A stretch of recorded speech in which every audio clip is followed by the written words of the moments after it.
This is VOA Africa.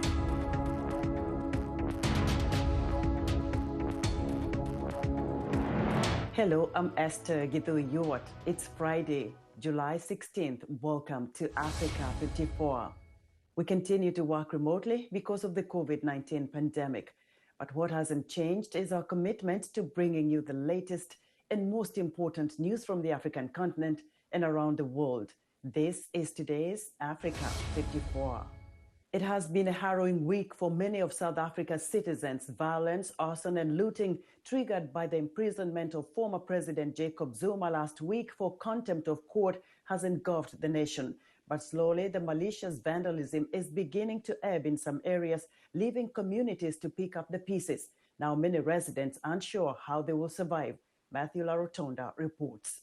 It's actually saddening that we break our own stores and steal our people's jobs, you understand? Because the very same looting will cost us our jobs, food and everything essential to us. That was Karbo Mapello, a resident of Johannesburg. The days of looting, arson, and rioting that have racked parts of South Africa, killing scores, leading to food and gas shortages, and leaving some communities to arm themselves for protection, is finally lessening in some areas, and people are starting to pick up the pieces. Many are volunteering to help their neighbors in the cleanup, but others don't know how they're going to survive. Reuters found Oki Ochendu at his car dealership, also in Joburg. He's Nigerian, but his employees are locals. I saw the place engulfed in flames. I feel like committing suicide because my livelihood is being taken away from me in my eyes. I was sitting crying, helpless, because I can't do anything. I still need to pay my rent. I got 3 kids I need to take care of. How will I take care of my kids? My problem is my employees. They are local, 16 of them. When you came here, you saw my 2 security guys, they are Zulu guys. They got no job because there is no way I can afford to pay them. The South African government says it's surging troops into 2 provinces to stop the unrest, which started with former President Jacob Zuma's jailing last week for contempt of court in his corruption trial, but has been amplified by anger over mass poverty and inequality in the country. Over 1,300 people have been arrested. That was Matthew Larotonda of Reuters reporting. President Cyril Ramaphosa's patience is being tested, and he says that the unrest that has roiled South Africa in the past week had been instigated, and his government will not allow anarchy and mayhem to prevail. Ramaphosa made the remarks Friday when he visited eThekwini municipality, which includes the port city of Durban, one of the primary areas besieged during a week of looting that destroyed hundreds of businesses and killed at least 117 people, according to Reuters. President Ramaphosa also says he is worried about rising racial tensions in some parts of the country.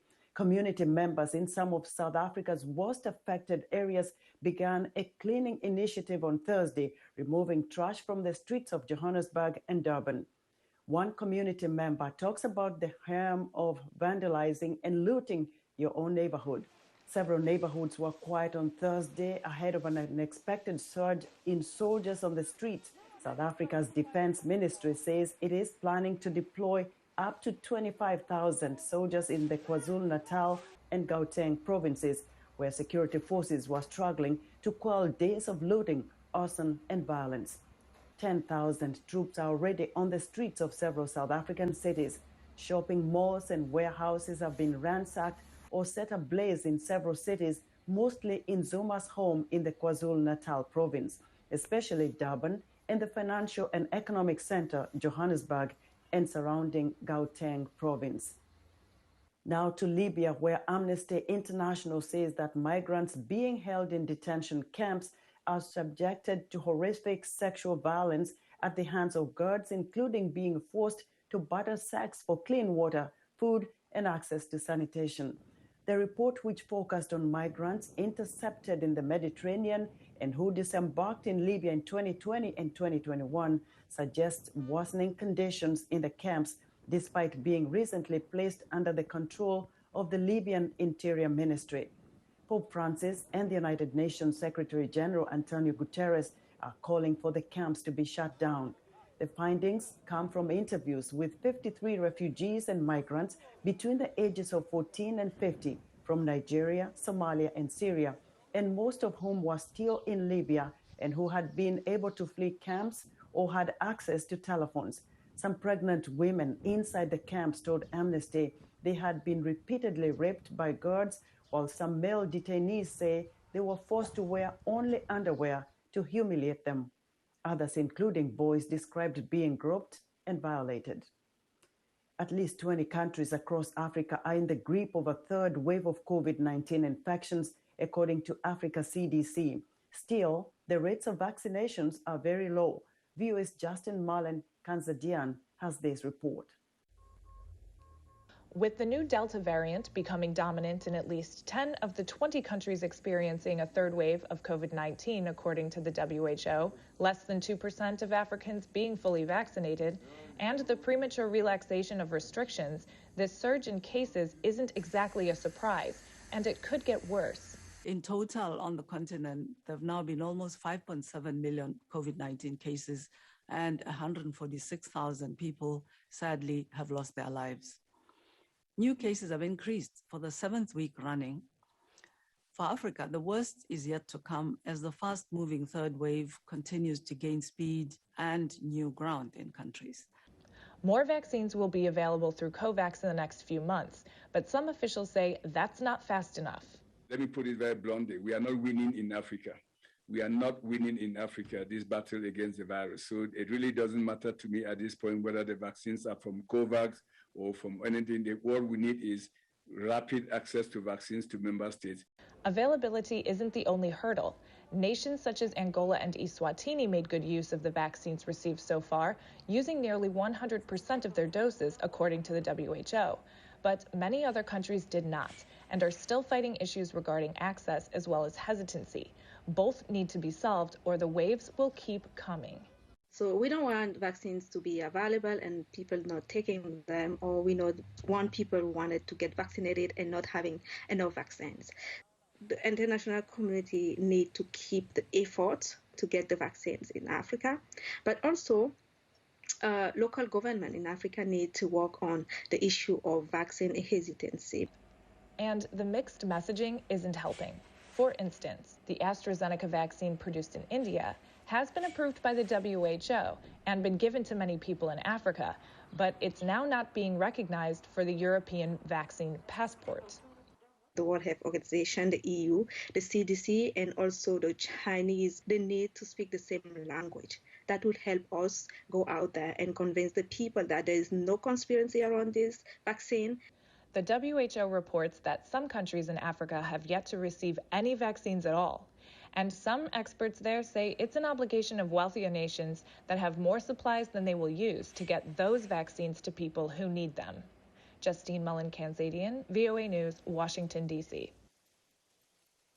Millions of Nigerians who were once on solid financial footing can no longer reliably feed themselves or their families. The World Bank says about 18% of households in Nigeria have at least one adult who doesn't eat for an entire day at a time, compared to 6% before the pandemic. Jason Albano has the details. Desmond Okori is doing anything he can to make ends meet. In Nigeria's financial capital, Lagos, he was once employed at a furniture store for over a decade. But at the start of the global health crisis, he was laid off. Now the father of 5 picks up used cans for recycling and also works as a bricklayer to feed his family. In a day, we can gather up to 30 kilos. So when we gather it, then we give it to them. They will now measure it and give us the money. Rising prices of food staples in Africa's largest economy has only added to the strain. Prices of eggs, onions, and palm oil have risen by at least 30%. While Okori says his weekly income is about $20, his family's weekly expenditure can sometimes be almost double that. The way we are living is very, very hard. But honestly, it's a kind of hand to mouth. Millions of Nigerians like Okori, once on solid financial footing, now rely on donated food to feed their families. Some go an entire day without eating. And the crisis in Africa's most populous nation is far from over. Inflation in the country is nearing an all-time high, largely due to soaring food prices. Rising unemployment and political insecurity in farming regions in the north only add to that. It's threatening to plunge more of the nation's formerly middle class into financial despair. The World Bank estimates that the drastic price changes in 2020 pushed 7 million more Nigerians into poverty, an increase of nearly 10%. That was Jason Albano of Reuters with that report. India's popular holiday destinations are crammed with visitors with what some have termed revenge travel, the urge to vacation following long coronavirus shutdowns. But as Anjana Pasricha reports, authorities warned that the massive holiday crowds could reverse the gains made recently in the world's second worst hit country. It's vacation time for young and old visitors crowding Shimla, India's most popular hill station. I came to enjoy an outing with my friends after being at home so long because of COVID. Tens of thousands of tourists have been heading to the country's hill towns in recent weeks as COVID-19 infections decline following a second wave of the pandemic. It has been termed revenge travel, a buzzword for the urge to take a vacation after a year of stress, anxiety and isolation as cities remained shut. My exams were cancelled recently due to COVID, and I felt the need to go out. It's very necessary for mental health, though I know lots of people gather here. The tourists, often without masks, are causing alarm in a country where super spreader events, such as political rallies and religious gatherings earlier this year, had contributed to letting the highly transmissible Delta variant rip through the country. After videos of crowded holiday destinations went viral on social media, top health officials warned that recent gains could be jeopardized. If we don't take precautions, we are giving the virus an opportunity to infect us. It is with great difficulties that cases have declined, but this can be reversed because we have not won the victory over the virus. With just over 5% of the country fully inoculated, health experts say the rush of tourists could bring on an early third wave. That has led Prime Minister Narendra Modi to warn against overcrowding of holiday destinations. A pandemic-weary public acknowledges the risks. It could be problematic, but a person cannot stay shut in the house. Revenge travel is music to the ears of tourism-dependent businesses. 10% GDP. 10% of the gross domestic product in this state comes from tourism. If we have total restrictions, then it is a huge loss to people's livelihoods because they work in the hotel industry. In Shimla, such people are everywhere, like this restaurant owner who had to cut his staff due to lockdowns. My work was down to 20%. Now I am back to about 60 to 70%. India is grappling with the dilemma the pandemic poses to many countries, the need to open up a battered economy, even as the threat of surging infections looms large. Anjana Pasricha for VOA News, New Delhi.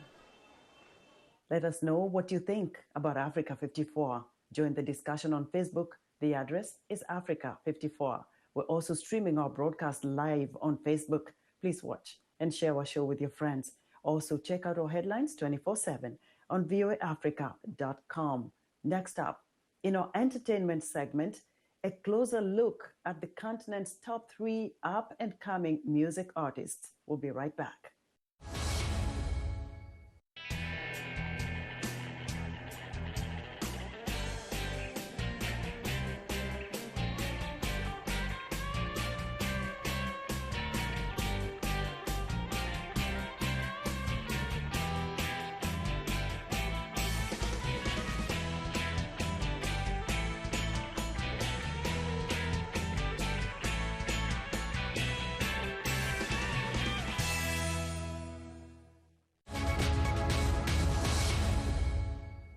Welcome back to Africa 54.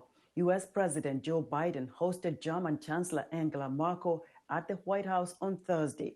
The two leaders highlighted a stronger transatlantic relationship and cooperation on a range of issues, but differences remain on the Nord Stream 2 Russian natural gas pipeline. White House correspondent Patsy Widakuswara has the details. It was a farewell visit for Angela Merkel, who in a few months will step down after 16 years as German Chancellor. U.S. President Joe Biden had nothing but praise. You've been a stalwart champion of the Transatlantic Alliance, the Atlantic Partnership. Under your chancellorship, the friendship and cooperation between Germany and the United States has grown stronger and stronger. Biden and Merkel discussed U.S. and NATO troop withdrawals from Afghanistan and other joint priorities, including COVID-19, climate change, cyber attacks, and ransomware threats. But differences remain over the $11 billion Nord Stream 2 natural gas pipeline between Russia and Germany. Washington believes the project would increase reliance on Russian gas and allow Moscow to exert pressure on vulnerable Eastern European nations, particularly Ukraine. Merkel vowed a united front against Russian aggression. We've come to different assessments as to what this project entails, but let me say very clearly, our idea is and remains that Ukraine remains a transit country for natural gas, that Ukraine, just as any other country in the world, has a right to territorial sovereignty.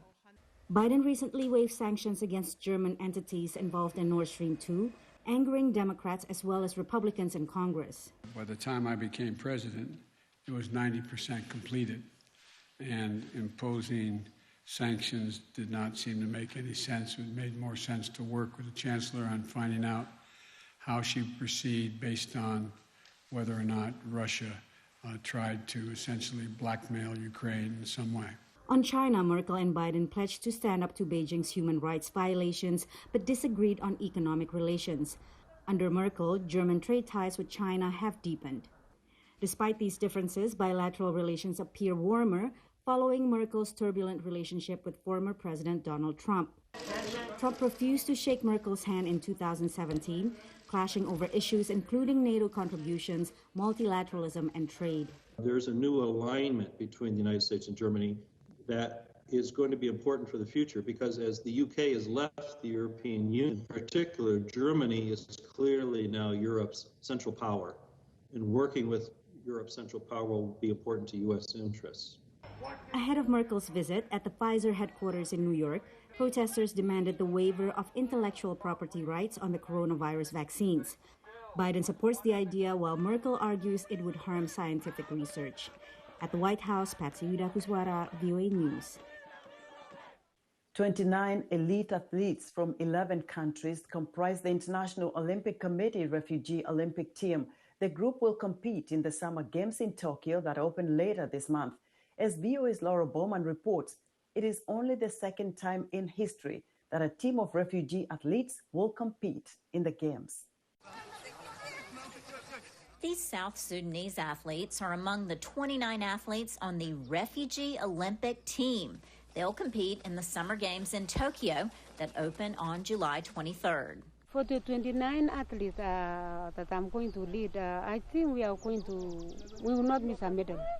We have also Popole for the judo from Brazil. We have this lady from Iran who's already have a medal in the taekwondo. The athletes hail from 11 countries, including Afghanistan, Eritrea, Cameroon, and Iraq. They'll compete in 12 sports, ranging from swimming and boxing to badminton and weightlifting. My expectation to all the refugees athletes is to do their best and also give the message of hope to all the refugees around the world, because they are representing the entire refugee community in the world. The Tokyo team was chosen from refugee athletes currently supported by the International Olympic Committee through a scholarship program. The IOC says it hopes the team will bring attention to the plight of the more than 80 million displaced people worldwide. It's a message to the entire world to make the world aware of the magnitude of this crisis, which is growing every day. And it's also a message that these forcibly displaced people are an enrichment to all our societies. A view shared by the athletes. Showing the world that refugee also can dream, and showing the world that refugees has goals, and even though they survived wars, they still are living their dreams. It's just the second time in history that refugee athletes have competed in the Olympics. The first time was in Rio in 2016. Laurel Bowman, VOA News, Washington. The space tourism industry got a major boost aboard a billionaire's rocket ship. VOA's Rasha Basadi brings us the week in space. This week, Richard Branson, the billionaire founder of Virgin Group, made history as the wealthiest person so far in space. He rode aboard the Spaceship Two space tourism rocket after launching from the city of Truth or Consequences in New Mexico. Branson shared words of encouragement from space. To all you kids down there, I was once a child with a dream, looking up to the stars. Now I'm an adult in a spaceship with lots of other wonderful adults looking down to our beautiful, beautiful Earth. To the next generation of dreamers, if we can do this, just imagine what you can do. Yay! The 71-year-old Branson was among 6 crew members. The ship reached an altitude of 86 kilometers, allowing 3 to 4 minutes of weightlessness before landing back on Earth. The successful flight keeps Virgin Galactic on schedule to take paying passengers to space next year. The company already has 600 reservations, with opening ticket sales carrying a $250,000 price tag. And while Branson says the billionaire space race isn't a competition, he changed his flight plans from later this summer after Amazon founder Jeff Bezos announced plans to ride his own rocket on July 20th. Launching on the 52nd anniversary of the Apollo 11 moon landing, Bezos' company Blue Origin will carry him and 3 other passengers to space aboard the New Shepard spacecraft. With a net worth north of $210 billion, Bezos would then become the wealthiest person ever in space. Meanwhile, looking back at our planet, the European Union this week announced climate change proposals aimed at carbon neutrality by 2050. In short, that means balancing the carbon dumped into the atmosphere with carbon taken away. NASA scientists have for years warned that increasingly hot temperatures are rapidly melting the Greenland ice sheet, among many impacts. Experts say those same hot temperatures deplete oxygen in water, killing fish during heat waves. The EU's plan could face years of negotiations, but leaders say the proposals will make it the world's first climate-neutral continent by the middle of the century. Representatives hope the U.S. and other countries will join. Arash Arabasadi, VOA News.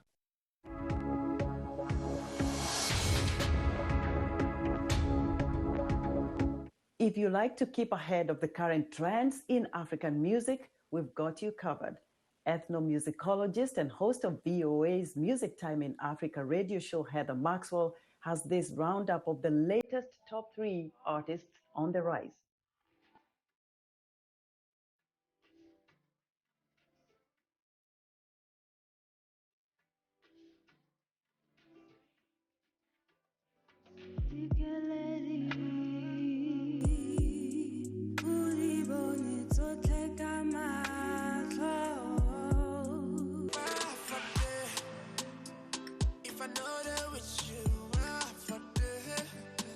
I've been discovering so many amazing emerging African artists recently. I just had to do a top 3. Kenya, Botswana, and Nigeria are in the house today.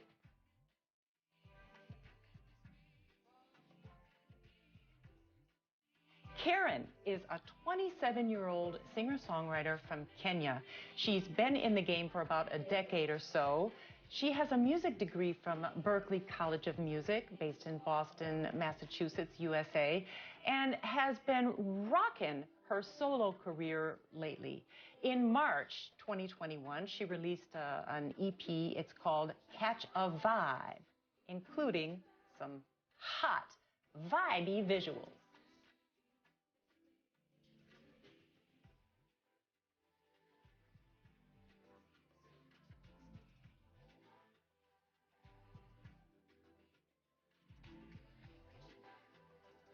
Here's another beautiful emerging artist out of Southern Africa, and she's introducing herself.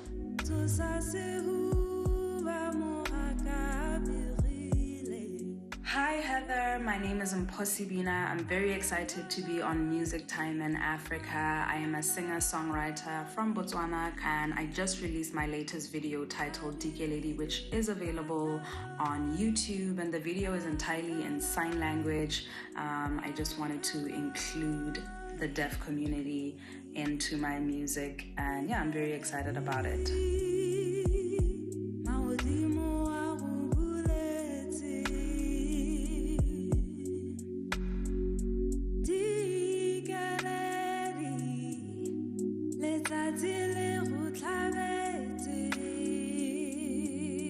And to West Africa, there's this young man with Where, and who also has a few words to say.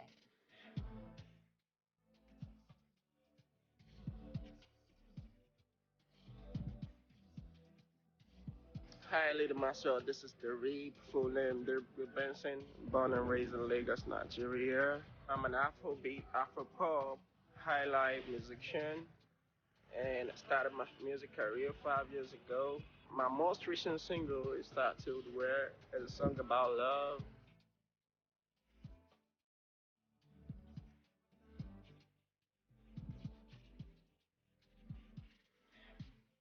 I just got signed to Eclair, partially home by Akon, and that's like a real stepping stone for me to keep making music, because I've been an independent artist all my life.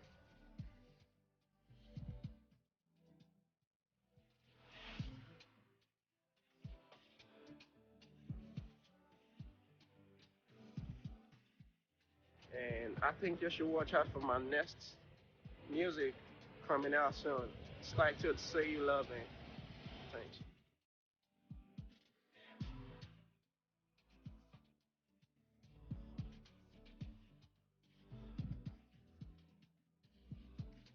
I'm Heather, and that's my top 3 recent amazing African emerging artists.